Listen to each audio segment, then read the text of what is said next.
I rise before the sun each day, for the world must find me already awake. The river waits in silence, its surface holding the night's final dreams. Soon, the horizon will burst with fire, and the reflection will ripple like liquid gold. I stand upon my balcony, where kings before me greeted the dawn.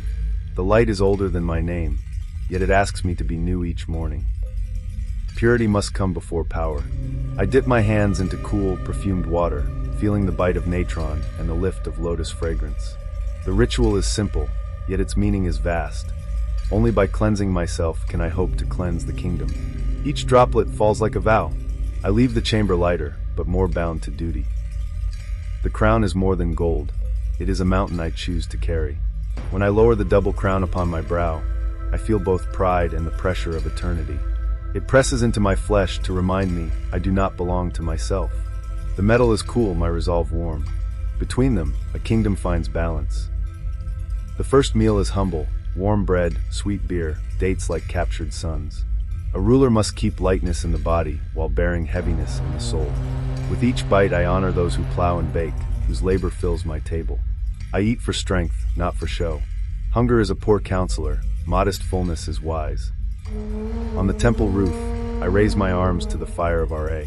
The disk breaks the horizon, rays spreading like spears across the pylons. I breathe it into my chest, for as I stand upright before the sun, so too must my kingdom. The warmth enters my bones and steadies my voice. Today will test us. Light makes the first argument. Grain, stone, copper, cedar, gold. The empire speaks in ledgers. I do not simply read, I weigh. Each figure tells me whether villages thrive or starve, whether temples rise or crumble. Justice begins here with honest tallies. The ink dries, decisions must not. The courtyard fills with voices, a farmer's drought, a widow's plea, a mason's injury. Their words are tributaries flowing into my heart. A king who does not hear becomes deaf to his own future. I take their burdens as my own, not to be crushed but to lift. The hardest mercy is the fairest one. The Nile is the spine of the two lands, and I travel its vein to feel the pulse. The breeze tugs at my linen as reeds whisper our passage. Without this water, we are only sand arranged by wind. I watch fishermen cast hope into the glitter. The river carries news faster than couriers. Stone marks do not lie. A finger's height foretells feast or famine. I kneel by the damp shaft and listen to the echo of our future. The river's voice rises in the cool stone throat. I prefer numbers that can be touched. I walk the corridors of grain like a general among soldiers. Each sack is a promise kept. Chaff floats in the light like tiny omens. Plenty is loud in its silence. Hunger is loud in its absence. I make a quiet inventory of gratitude. Stone obeys patience. In bas-relief I ask for eternity, a story cut into breathless time. The chisel's rhythm is a slow heartbeat of empire. My profile emerges from rock as if waking. What endures must first endure the hammer. Speed is a language kings must speak. Hooves drum the grammar of victory. The bow rests at my side, not as threat, but as instruction. Precision is mercy to my soldiers. Discipline wins before battles begin. I weigh deeds against the feather, though I hold no scales in hand. Truth is a discipline, not a gift. The room is quiet so that justice can be loud. I listen for the breath between words. Fairness is the only luxury a ruler can afford every day. A kingdom is a weight, but love is a balance. By the lotus pool I remember I am a man before I am a name. The palms whisper a softer counsel than war or law. I carry my tenderness like a hidden seal.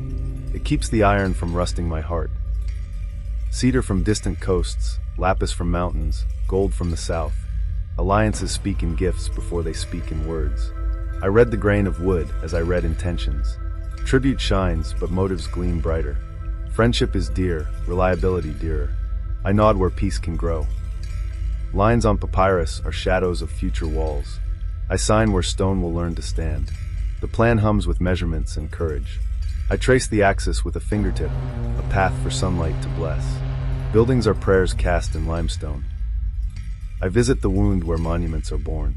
From the cliff's flank, we draw the spine of cities. Dust hangs like a pale curtain. Strength speaks in the rasp of sledges. The earth gives slowly, but she gives. We lift the future one block at a time. I feed the gods so they may feed my people. A bargain of piety and prudence. The lamps breathe, Incense writes brief hieroglyphs in air. I set the bowl and lotus with steady hands. Reverence is a form of governance. Ink is civilization made visible. I ask for records that outlive my heartbeat. A decree is a vessel launched onto time. I choose words that can carry weight and not sink. Memory is the first wall of the state. In the reeds, the world narrows to breath and arrow. Dominion is not cruelty, it is precision. I lower the bow and let the marsh speak. Mercy can be accurate too. Dusk accepts my decision without applause. Through the market, I listen for the pitch of contentment. A ruler's true monument is the ordinary day. Spices, laughter, barter, the anthem of a fed city. I pass quietly so joy does not stiffen. Prosperity prefers not to be startled. Before night I bind the day. Decisions must harden like clay under relentless sun. My signet meets the soft surface, and duty takes a shape. The lamp's flame holds steady as if approving. Tomorrow will read what tonight resolves. I measure myself against Orion, and find I am smaller than duty, greater than fear. The sky is my oldest teacher. Constellations walk the same routes as caravans. I learn timing from their patience. Even kings take directions. I return what I borrowed from the day: breath, sweat, judgment, hope.